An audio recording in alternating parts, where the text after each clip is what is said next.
Hello guys. वर्तमान मु आपनको सहित किछि डिस्कस करिवि जोटा कि हमर रहिबो गोटे गवर्नमेंट जॉब पई हमर कंपटीशन केते टफ हेलानी। वर्तमान हमर कंपटीशन जेमिति कि आपण देखुथिबे रिसेंटली जहा भी रिजल्ट आछी सब एग्जाम जाकर तो केमिति कट थ्रोट कंपटीशन रहउची माने केही आउ समस्ते केही भी आउ लूज नाहंती समस्ते एबे जोरदार प्रिपरेशन करूछंदी बहुत मार्क आनुछंदी आउ बहुत किसी चेंज हो बर्तमान जदि लास्ट 1 ईयर देखिए लास्ट 1 ईयर बर्तमान माने कोरोना पूर्वर आउ कोरोना परे गोटे जुग कोरोना पूर्वर गोटे जुग थिला कोरोना पर आउ गोटे जुग आस जायछि इन द कॉम्पिटिटिव वर्ल्ड कोन ना कोरोना पूर्वर जहाँ भी थिला कंपटीशन तार 80% बढ़ी जायछि ताठो अधिक माने जोटा कि सपोज 100 रु कट ऑफ जदि ओवरऑल एवरेज कट ऑफ सब कैटेगरी रे एवरेज नै कि जदि कहबी जदि 60 जाउथिला कोरोना आगुरु तो वर्तमान सेटा ही जायछि हमरो 80 रु 85 ही जायछि तो आगो को आउरी कंपटीशन आउरी टफ रहिबार माने आशंका अछि।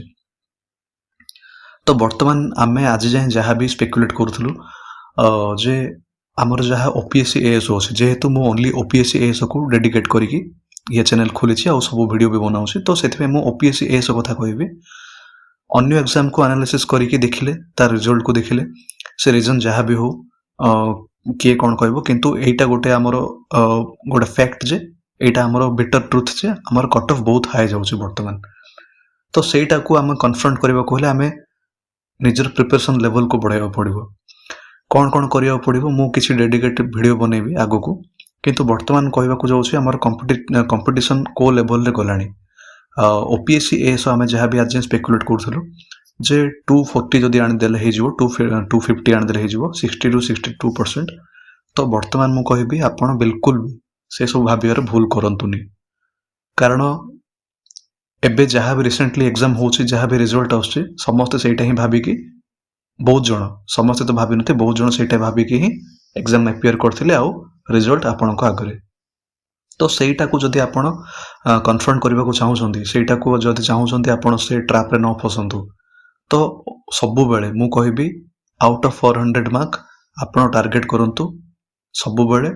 280 रु 290 आ भाबी दंतु 280 रु 290 रे सेटा हमर कट ऑफ जिवो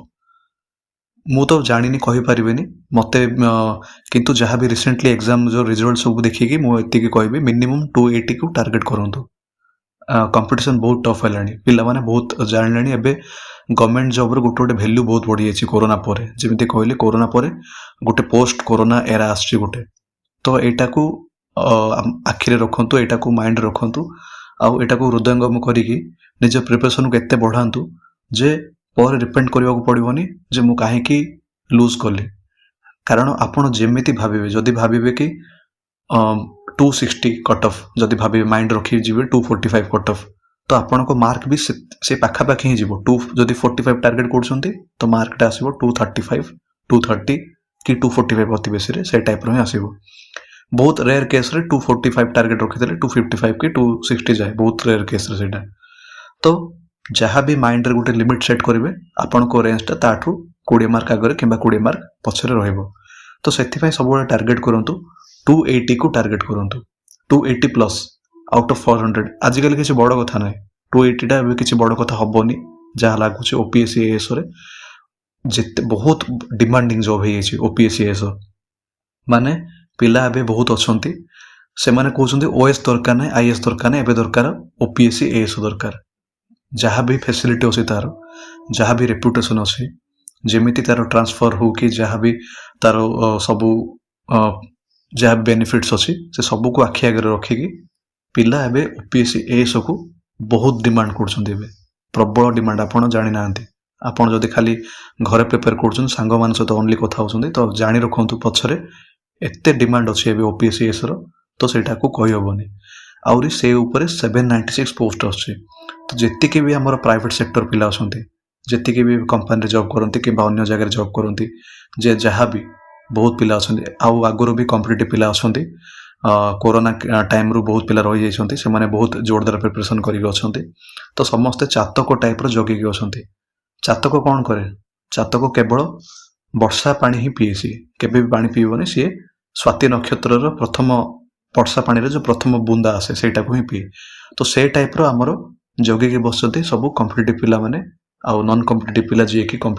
କେବେ ଭାବି ବି ନଥିବେ ଗଭର୍ଣ୍ଣମେଣ୍ଟ ଜବ୍ ପାଇଁ ପ୍ରିପେୟାର କରିବେ। ସେମାନେ ବହୁତ ଟ୍ୟାଲେଣ୍ଟେଡ୍ ପିଲା ଅଛନ୍ତି। କେବଳ ଭାବନ୍ତୁନି କି ଯିଏ ଗଭର୍ଣ୍ଣମେଣ୍ଟ ଜବ୍ ପାଇଁ ପ୍ରିପେୟାର କରୁଛନ୍ତି ସେମାନେ ଟ୍ୟାଲେଣ୍ଟେଡ୍। ବହୁତ ଟ୍ୟାଲେଣ୍ଟେଡ୍ ପିଲା ଅଛନ୍ତି ଯୋଉମାନେ କି ଆମର ପ୍ରାଇଭେଟ ସେକ୍ଟର ବି କାମ କରନ୍ତି। ତ ବର୍ତ୍ତମାନ ସେମାନେ ବି ଆସୁଛନ୍ତି ଆଉ ଆଇଏଏସ୍ ଓଏସ୍ ଯିଏ ପ୍ରିପେୟାର କରୁଛନ୍ତି ଟ୍ୟାଲେଣ୍ଟେଡ୍ରୁ ଟ୍ୟାଲେଣ୍ଟେଡ୍ ପିଲା ସେମାନେ ବି ଆମର କମ୍ପିଟିସନରେ ଆସୁଛନ୍ତି ବର୍ତ୍ତମାନ। କେବେ ଭାବନ୍ତୁନି ସେମାନେ ଆମର ଏସବୁକୁ ଛାଡ଼ିଦେବେ। ସେମାନେ ବି ଏସବୁ ଆସିଲେ ସିଓର ସେମାନେ ପୋଷ୍ଟ ନେବେ ସେମାନେ, କାରଣ କିଛି ଗୁଣରେ କମ୍ ନୁହେଁ। ଏଇଟାକୁ ଆଗକୁ ମୁଁ ତ ଭାବୁଛି ଏଇଟା ଗୋଟେ ଆଡମିନିଷ୍ଟ୍ରେଟିଭ ଗ୍ରୁପ ଏ ଟାଇପ୍ର ହେଇଗଲାଣି ତାର କ୍ରେଜ୍। ଏଇଟା group B non gazetted but R craze ଗୋଟେ ଅଛି। ଗ୍ରୁପ ଏ ଗେଜେଟେଡ୍ ଆମର ସେ ଟାଇପ୍ର ଗୋଟେ କ୍ରେଜ୍ ହେଇଯାଇଛି। ତ ସେଥିପାଇଁ ବର୍ତ୍ତମାନ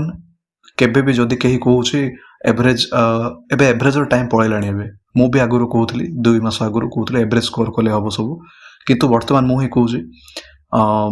ସମୟ ଅନୁସାରେ ସବୁ ନିଜର ମନୋଭାବକୁ ବି ଚେଞ୍ଜ କରିବାକୁ ପଡ଼ିବ। ମୁଁ ଆଗରୁ ବି କହିଛି ଆଇ ବିଲିଭ୍ ଇନ୍ ଫ୍ଲେକ୍ସିବିଲିଟି। ଯଦି ଗୋଟେ ମଣିଷର ଥଟ୍ ଫ୍ଲେକ୍ସିବଲ୍ ନ ହୁଏ ତ ସେ ଲାଇଫରେ କେବେ ବି ଆଗକୁ ବଢ଼ିପାରିବନି। ରିଜିଡ୍ ଯଦି ଆମେ ହେଇଯିବା ନା ମୁଁ ଏଭରେଜ ସ୍କୋର ହିଁ କରିବି ଆଉ ଏ ସହିତ ଆଗରୁ ଯେମିତି ଥିଲା ସେମିତି ହିଁ ହବ, କମ୍ପିଟିସନ୍ ସେମିତି ହବ, ତ ସେସବୁ ଭାବିବା ବହୁତ ଭୁଲ। ପିଲା ବହୁତ ଆପ୍ଲାଏ କରିବେ ଏବେ। ଯଦି ଲାଷ୍ଟ ଇୟର ଯଦି 1.5 ଲକ୍ଷ ପାଖାପାଖି ପିଲା ଆପ୍ଲାଏ କରିଥିବେ, ବର୍ତ୍ତମାନ ଇଣ୍ଟୁ 2 କରିଦିଅନ୍ତୁ। 3 ଲକ୍ଷରୁ ତ ମୋତେ ଲାଗୁଛି କମ୍ ଆପ୍ଲାଏ କରିବେନି। 3 ଲକ୍ଷ କିଏ ଜାଣିଛି, ହୁ ନୋଜ୍ କେତେ ଆପ୍ଲାଏ କରିବେ କ'ଣ କରିବେ। ତ ଆପଣମାନେ ସେଇଟାକୁ ମାଇଣ୍ଡ ରଖନ୍ତୁ। ଆଉ ମେ ବି ମୁଁ ଭୁଲ ଥାଇପାରେ, 6 ଲକ୍ଷ ପାଖାପାଖି ବି ଆପ୍ଲାଏ କରୁଥିବେ କ'ଣ, ତ ସେଇଟାକୁ ମାଇଣ୍ଡ ରଖନ୍ତୁ। ଯେତେ ବି ଆପ୍ଲାଏ କରୁଛନ୍ତି ପିଲା କରନ୍ତୁ, କିନ୍ତୁ ଏତିକି ଜାଣନ୍ତୁ ସବୁବେଳେ କମ୍ପିଟିସନ୍ ଯଦି ଆଗ 5,000 ପିଲା ଭିତରେ ରହୁଥିଲା, ଏବେ କମ୍ପିଟିସନ୍ ରହିବ 50,000 ପିଲା ପାଖାପାଖି। 50,000 ନାହିଁ, ମୁଁ 30,000 ପିଲା ପାଖାପାଖି ରହିବ ଯେଉଁମାନେ ସିରିୟସ୍ ଆସ୍ପିରାଣ୍ଟ। ସବୁବେଳେ କମ୍ପିଟିସନ୍ ଅଳ୍ପ ପିଲା ଭିତରେ ରୁହେ। ଅଳ୍ପ ପିଲା ମାନେ ଇନ୍ ଥାଉଜେଣ୍ଡସ୍, ସେଇଟା କହୁଛି ମୁଁ। ତ ଯଦି ଆଗ 3 ଲକ୍ଷ ଆପ୍ଲାଏ କଲେ, ଯଦି 2 ଲକ୍ଷ 3 ଲକ୍ଷ ଆପ୍ଲାଏ କଲେ, ଯଦି 5,000 ପିଲା ଭିତରେ କମ୍ପିଟିସନ୍ ରହୁଥାଏ, ଏବେ ତାର 6 ଗୁଣ ବଢ଼େଇ ଦିଅନ୍ତୁ। 30,000 ପାଖାପାଖି ପିଲା କମ୍ପିଟିସନ୍ରେ ଏବେ ଓହ୍ଲାଇବେ, କାରଣ ସମସ୍ତେ ଏବେ ସିରିୟସ୍ ଅଛନ୍ତି ଆଉ କିଏ କାହାଠୁ କମ୍ ନୁହେଁ। ଆପଣ ଭାବନ୍ତୁନି କିଏ କାହାଠୁ କେଉଁ ଗୁଣରେ କମ୍। ସମସ୍ତେ ଏବେ ଡେସ୍ପେରେଟଲି ନିଡ୍ କରୁଛନ୍ତି ଜବ୍ଟା। ତ ସେଇଟାକୁ ଆଖିରେ ରଖନ୍ତୁ ଆଉ ଦେଖନ୍ତୁ କ'ଣ ଏକ୍ସଟ୍ରା କରିପାରିବେ। କିଛି ଏକ୍ସଟ୍ରା କଲେ ହିଁ ଏକ୍ସଟ୍ରା ମିଳିବ। ସବୁବେଳେ ମୁଁ କହୁଛି, if you want to get something extra then you have to do something extra. So extra କିଛି କରିବାକୁ ଟ୍ରାଏ କରନ୍ତୁ, ଯେଉଁ ଦ୍ୱାରା କି ଆପଣଙ୍କର ପରଫର୍ମାନ୍ସଟା ସବୁବେଳେ ବେଟର୍ ହେଇ ହିଁ ଯିବ, ନା କି ଦିନକୁ ଦିନ କମି ଯିବ। ଆଉ ମୁଁ ଆଗକୁ କହିବି ଏକ୍ଜାମ୍ କେମିତି ଏପିୟର କରିବେ, ଏକ୍ଜାମ୍ ଏପିୟର ଟାଇମ୍ରେ କେମିତି ଆପଣଙ୍କର ଷ୍ଟ୍ରାଟେଜି କ'ଣ ରହିବ, କେମିତି ସବୁ କ'ଣ କରିବେ। ତ ସେଇଟା ବି ଗୋଟେ ଡିପେଣ୍ଡ କରୁଛି। ଏକ୍ଜାମ୍ ପୂର୍ବରୁ କିଛି ଦିନ କ'ଣ କରିବେ, ଆଉ ମକ୍ ଟେଷ୍ଟ କେତିକି ଦେବେ, କ'ଣ ଦେବେ, ସେସବୁ ବି କହିବି ଆଗକୁ। ଏହି ଭିଡ଼ିଓରେ ଖାଲି ମୁଁ ଆପଣଙ୍କୁ କହୁଛି କମ୍ପିଟିସନ୍ ଯେଉଁ ବଢ଼ିଲାଣି ତାର ମହତ୍ତ୍ୱ କ'ଣ। ଏବେ କମ୍ପିଟିସନ୍ର ମହତ୍ତ୍ୱ କ'ଣ, କିଏ କିଏ ଏବେ ଏକ୍ଜାମ୍ ଦେଉଛନ୍ତି। ଆଗରୁ ବି ଏଏସ୍ର ବହୁତ କ୍ରେଜ୍ ଥିଲା, ଆଉ ଏବେ ଏଏସ୍ର କ୍ରେଜ୍ *10 ହେଇଯାଇଛି, *20 ହେଇଯାଇଛି। ତ ଏବେ ଏଏସ୍କୁ, ଓପିଏସ୍ ଏଏସ୍କୁ ଗୋଟେ ଛୋଟ ପୋଷ୍ଟ ଭାବନ୍ତୁନି। ଏଇଟା ତାର କ୍ରେଜ୍ ଏବେ ଓଏସ୍ ବି ଅଧିକ, ଆଇଏଏସ୍ ବି ଗୋଟେ ଲେଭେଲ୍ର ହେଲାଣି ଏବେ ସବୁ ପିଲା ଯେତିକି ଡିସ୍କସନ୍ କରନ୍ତି ସବୁ। ତ ସେଥିପାଇଁ ଜୋରଦାର ପ୍ରିପାରେସନ୍ କରନ୍ତୁ, କେଉଁଠି ବି ଡାଇଭର୍ଟ ହୁଅନ୍ତୁନି। ତାପରେ ଏବେ ଗୋଟେ ଚାଲିଛି ଆମର କ୍ରିକେଟ୍ ଚାଲିଛି, ସବୁ ଚାଲିଛି। ଦେଖନ୍ତୁ କ୍ରିକେଟ୍ ସବୁବେଳେ ଆସିବ, ମନା କରୁନି କ୍ରିକେଟ୍ ଦେଖିବା ପାଇଁ। ଯଦି ଇଣ୍ଡିଆର କ୍ରିକେଟ୍ ଅଛି ତ ଦେଖିବେ, ଠିକ୍ ଅଛି, କିନ୍ତୁ ପ୍ରାୟୋରିଟି ସବୁବେଳେ ରଖନ୍ତୁ। ଫାର୍ଷ୍ଟରେ ପଢ଼ା, ତାପରେ ଆଉ କିଛି। ବହୁତ ଜଣ ଥିବେ ବିଗ୍ ବସ୍ ଦେଖୁଥିବେ, ବିଗ୍ ବସ୍ ଦର୍ଶକ ବି ବହୁତ ଅଛନ୍ତି। ଏଇଟା ମୁଁ ପ୍ରାକ୍ଟିକାଲ କଥା କହୁଛି, ଏସବୁ କଥା କେହି କୁହନ୍ତୁନି, ବଟ୍ ମୁଁ କହୁଛି ପ୍ରାକ୍ଟିକାଲ କଥା। ଏସବୁ ହିଁ ଚାଲେ ଲାଇଫ୍ରେ। ବହୁତ ଜଣ ରିଲେସନ୍ ଟେନସନ୍, ଆଉ କିଛି ଜଣ କିଛି ଫ୍ୟାମିଲି ଟେନସନ୍ ଥିବ, ସବୁ ଥିବ, ମାନୁଛି ସେସବୁ ଲାଇଫ୍ର ଗୋଟେ ଆସ୍ପେକ୍ଟ। ବଟ୍ ଏବେ ଯାହା ବି ଟାଇମ୍ ଅଛି, ମୁଁ କହିବି ଆଉ ଗୋଟେ ଭିଡ଼ିଓ କରିକି କେତିକି ଟାଇମ୍ ରହିଲା, କ'ଣ ରହିଲା। ତ ଯାହା ବି ଟାଇମ୍ ଅଛି ଆପଣଙ୍କ ପାଖରେ, 100 days ମିନିମମ୍ ଯାହା ବି ଅଛି, ତ ସେଇଟାରେ ଆପଣ କେମିତି ନିଜର ବେଷ୍ଟ ପ୍ରୋଭାଇଡ଼ କରିପାରିବେ, ନିଜର ପୋଟେନ୍ସିଆଲ୍ ଯାହା ଅଛି ସେ ପୋଟେନ୍ସିଆଲ୍ ଆକର୍ଡ଼ିଂଲି କେମିତି ପରଫର୍ମ କରିପାରିବେ, ସେଇଟାକୁ ଆପଣଙ୍କୁ ଦେଖିବାକୁ ପଡ଼ିବ। ତ ଅଳ୍ପ ଟାଇମ୍ ବି ହିଁ ରହିଲା ବୋଲି ମୁଁ କହିବି, ଅଧିକ ଟାଇମ୍ ତ କହିବିନି, କାରଣ ଦେଖନ୍ତୁ ଦେଖୁ ଦେଖୁ ଟାଇମ୍ ପଳାଉଛି। ଦେଖୁ ଦେଖୁ ଏବେ 3 ମାସ 4 ମାସ ପଳେଇଲାଣି। କେବଳ ନୋଟିଫିକେସନ୍ କେବେ ଆସିବ, ଏକ୍ଜାମ୍ କେବେ ହେବ, ଏସବୁ ଡିସ୍କସନ୍ରେ। ଆଉ ପ୍ରତି ମୋମେଣ୍ଟରେ କିଛି ନା କିଛି ଗୋଟେ ନୂଆ ଖବର ମିଳୁଛି। ପ୍ରତି ମୋମେଣ୍ଟରେ चेंज हो जाउछि नो वन नोज केतेबेले हमर आसीबो नोटिफिकेशन केतेबेले भी आस जाय पारे आ डिसेंबर आगुर ही आसीबो नवेम्बर एंडिंग के हमर डिसेंबर आगुर ही आसीबो हमर जनवरी नेक्स्ट ईयर पूर्व ही आसीबो डिसेंबर आगुर न हेले भी नेक्स्ट ईयर पूर्व ही आसीबो कारण जदि नेक्स्ट ईयर आसे तो सेटा गोटे प्रॉब्लम हो जिवो हमर एज रिलैक्सेशन पे सेटा गोटे इश्यू हम आम ओपीएससी को तो ओपीएससी सेटा के चाहिए जे पुणी थर किसी इश्यू हो तो से नोटिफिकेशन बहुत शीघ्र आप एक्सपेक्ट करेंगे आउ एग्जाम भी से अनुसार आपको कहबी केबे कौन हो पारे कौन हो पारे कौन न हो पारे तो से अनुसार प्रिपरेशन जारी रखिए मु पुणी थे पिला माने आपण माने पुणी थे डिमांड करछन बहुत जण जे ओडिया और इंग्लिश ऊपर टिके डिस्ट्रीब्यूशन ऊपर कट ऑफ हमरो जहाँ भी क्वेश्चन डिस्ट्रीब्यूशन एनालिसिस ऊपर टिके वीडियो बनातु तो ठीक अच्छे मु तो वीडियो बनई प्लेलिस्ट जाइए आप देखिपारे को सोर्स रे पढ़िबे कौन पढ़िबे को साइट रे पढ़िबे सब कहि डिटेल्स तथापि मु पुणी थे बनैबी पुणी थे क्लियर कट कहबी केमिति कौन पढ़िबे मार्क डिस्ट्रीब्यूशन कौन रहबो ओडिया रे पर्टिकुलर को चैप्टर पढ़िबे से सब ऊपर कहबी आउ मैथमेटिक्स ऊपर भी आगो को आनिबी आउ एग्जाम अपियर कला टाइम रे को मेथड रे आपण अपियर करिवे जो द्वारा कि आपण मैक्सिमम टू मैक्सिमम मार्क आनी परिवे इजी क्वेश्चन स्किप न होई तो जहाँ जहाँ प्रोब्लेम रोचे एग्जाम ड्यूरिंग एग्जाम टाइम सेटा भी गोटे क्रुशियल रोल प्ले करुच्ची जेहेतु समस्ते पढ़ी समस्ते जाइए प्राक्टिस समस्ते करेंगे तो गोटे मेन डिफरेन्स रोटा कि आपको टपर बनइब आपको गोटे रैंक दब सेटा हूँ ड्यूरिंग आपड़ जिते एग्जाम दौरान से टाइम आप स्ट्रेटेजी कौन रोचे से बहुत इंपोर्टेंट समस्ते आम डिस्कसन करेंगे जे एग्जाम पूर्व कौन पढ़े कौन ना सब कहे किंतु मेन कथा से रही है ड्यूरिंग एग्जाम कौन आपणकर स्ट्रेटेजी रहा उचित तो मैथमेटिक्स भी मुझे स्ट्रेटेजी आनी ओडिया इंग्लिश पुणी थे आनी आउ रिजनिंग भी आनी एगेन गोटे आउ जिके तो आज मुझे गोटे आगुरी गोटे वीडियो करके आपको देती तथापि जदि किसी डाउट रोचे आप से सब को कमेंट बॉक्स रे पचारि पारे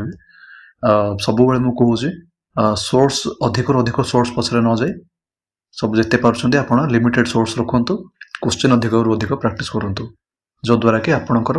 कॉन्फिडेंस सब बनिक रहा जानी सेटा को अधिक जानतु अधिक माइंड रिटेन करूँ कारण